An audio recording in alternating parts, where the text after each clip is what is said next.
Former Senator Antonio Trillanes IV has filed his candidacy for Caloocan City Mayor. And for details, we have Mobile Journal Francis Orcio. Francis, sino ang kasama mag-file ni Senador Trillanes kanina? Yes, Lord, Denise, ito nga kanina, formal nang nag-file si dating Senador Antonio Trillanes IV sa kanyang candidacy for the mayor position dito sa Caloocan City. Kasama niya kanina ang kanyang katandem sa pagka-vice mayor na si PJ Malonzo. Itong PJ Malonzo ay mula sa pamilya Malonzo na dakilang katunggaliri ng pamilya Malapitan na kasalukuyang namumuno nga bilang administrasyon dito sa lungsod ng Caloocan. At ito nga, inaabangan na natin yung magiging resulta sa darating na eleksyon dahil officially si dating Senador Trillanes ay magiging candidate na for mayor. Lord.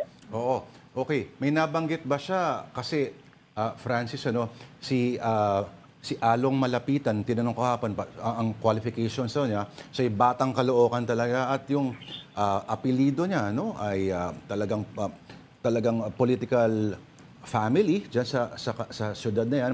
Meron bang binanggit si Antonio Trillanes IV tungkol sa kung ano ang kanyang kumag-aalas? Yes. Actually, Lord, may patutsada kanina si Antonio Trillanes nang humarap siya sa media.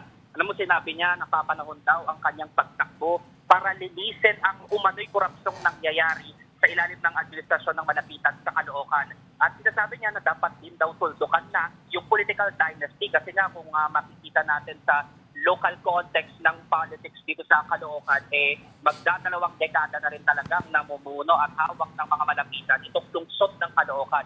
Kaya nga itong track record niya daw na paglaban sa korupsyon ay gagamitin niya para malinis ang lungsod ng Caloocan. Lord. Is he running independently o bahagi siya ng isang partido ba, Francis? Yes. Hindi siya tumatakbo ng independent dahil meron din siya kaalyado na sinusuportahan itong isang party list. Although medyo nawala tayo doon. Pero ayun, kasama niya rin kasi ilang mga political family sa Caloocan, kabilang na yung mga Malonzo at kabilang din sa kanyang slate.